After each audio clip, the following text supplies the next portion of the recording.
The stale air of the office clung to me as I stared at the computer screen, the lines of code blurring into an indistinguishable mess. I was Remy, a 44-year-old software developer for a tech firm in Austin, Texas.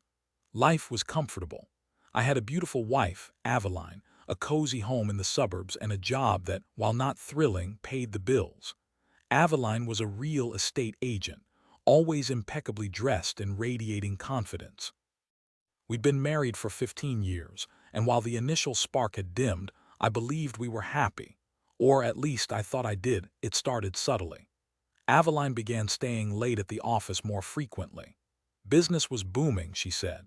New clients demanding schedules. I understood. Real estate was a cutthroat industry. But the late nights turned into missed dinners, and the weekends became consumed with open houses and client meetings. Our conversations dwindled to hurried exchanges in the morning and tired mumbles before sleep. I tried to bridge the gap, suggesting date nights or weekend getaways, but she always had an excuse. One evening, while Aveline was supposedly at a networking event, I decided to surprise her with flowers. I knew the venue where the event was being held, a swanky hotel downtown. As I approached the hotel, I saw her. She was standing outside, laughing, her arm linked with a man I didn't recognize. He was tall, handsome, with a predatory smile.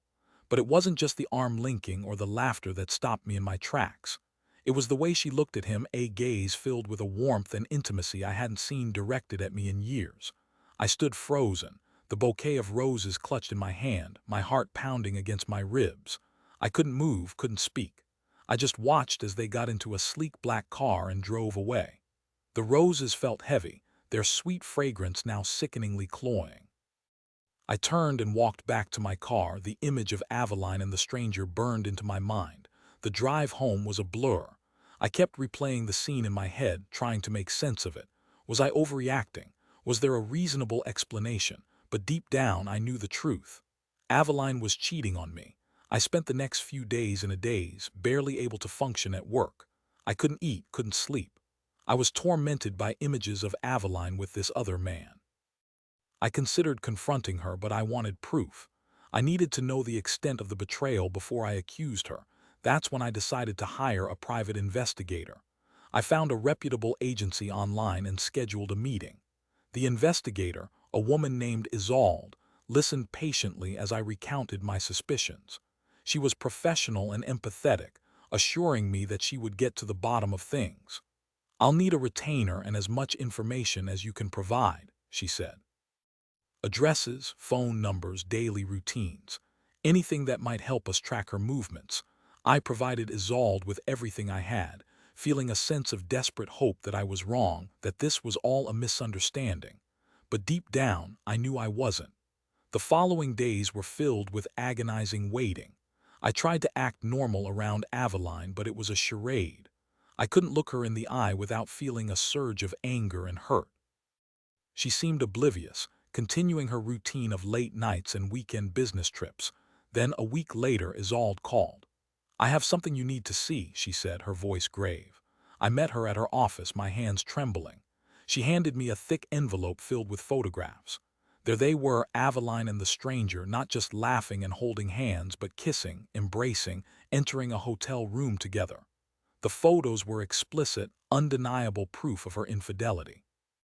My world crumbled around me. The man in the photos was identified as Barnaby, a wealthy developer who had recently moved to Austin. He was known for his ruthless business tactics and his reputation as a womanizer. Aveline had been seeing him for months, Isolde informed me. They had been meeting at hotels, restaurants, and even at Barnaby's luxury condo. The rage that consumed me was unlike anything I had ever experienced. I wanted to confront them, to scream, to destroy everything. But I knew that wouldn't solve anything. I needed to think clearly to plan my next move. I thanked Isolde for her work and left her office, my mind racing. I went home and waited for Aveline. When she finally arrived, late as usual, she greeted me with a perfunctory kiss. "How was your day, honey?" she asked, her voice flat. I stared at her, my heart filled with a mixture of anger and sadness. "I know," I said, my voice trembling. "I know about Barnaby." Her face paled. "What are you talking about?" She stammered, her eyes wide with fear. I threw the photos on the table. She gasped, her hand flying to her mouth. "Remy," she began, but I cut her off. "Don't," I said, my voice cold. "Don't even try to lie to me. I've seen the pictures. I know everything." She broke down, sobbing uncontrollably. "I'm so sorry," she cried. "It just happened. I didn't mean for it to go this far." "How could you?" I asked, my voice cracking. "How could you do this to me?" To us, she had no answer. Just more tears and empty apologies. I couldn't bear to look at her. I turned and walked out of the house, leaving her sobbing in the living room. I spent the night at a hotel trying to process what had happened. I felt betrayed, humiliated, and utterly heartbroken. Everything I had believed about my marriage, about Aveline, was a lie. I knew I couldn't stay with her. The trust was broken, irrevocably shattered. The next morning, I called a divorce lawyer. I explained the situation, providing him with the evidence of Aveline's affair. He assured me that I had a strong case and that he would fight for me. I returned home to find Aveline waiting for me. She looked pale and drawn, her eyes red and swollen. "Remy, please," she begged. "Let's talk. Let's try to work things out." "There's nothing to work out," I said, my voice firm. "I've filed for divorce. It's over, Aveline," she pleaded with me, promising to end the affair, to change, to be the wife I deserved. But I couldn't forgive her. The damage was done. I had lost all respect for her, all love for her. The divorce was messy and acrimonious. Aveline fought me every step of the way, trying to get as much as she could. But I had the evidence, and the judge ruled in my favor. I got the house, the car, and a significant portion of our assets. Aveline was left with nothing but her shame and regret. After the divorce was finalized, I decided to leave Austin. I couldn't stay in the city where everything reminded me of Aveline and her betrayal. I sold the house and moved to Seattle, a city I had always dreamed of living in. I found a new job, a new apartment, and a new life. It wasn't easy. The pain of Aveline's betrayal lingered for a long time. I struggled with trust issues and found it difficult to form new relationships. But I was determined to move on, to heal, and to find happiness again. One day, while volunteering at a local animal shelter, I met a woman named Gwyneth. She was kind, compassionate, and had a warm, infectious laugh. We bonded over our love for animals and started spending time together. Gradually, I began to trust her, to open up to her. And to my surprise, I found myself falling in love again. Gwyneth knew about my past, about Aveline's betrayal. She was understanding and supportive, never judging me for my insecurities or my fears. She helped me to see that not all women were like Aveline, that there was still good in the world, still love to be found. One evening, as we were sitting by the fireplace in my apartment, Gwyneth turned to me and said, "Remy, I know you've been hurt, but I want you to know that I'm here for you. I care about you deeply, and I want to build a future with you." Tears welled up in my eyes. "Gwyneth," I said, my voice choked with emotion.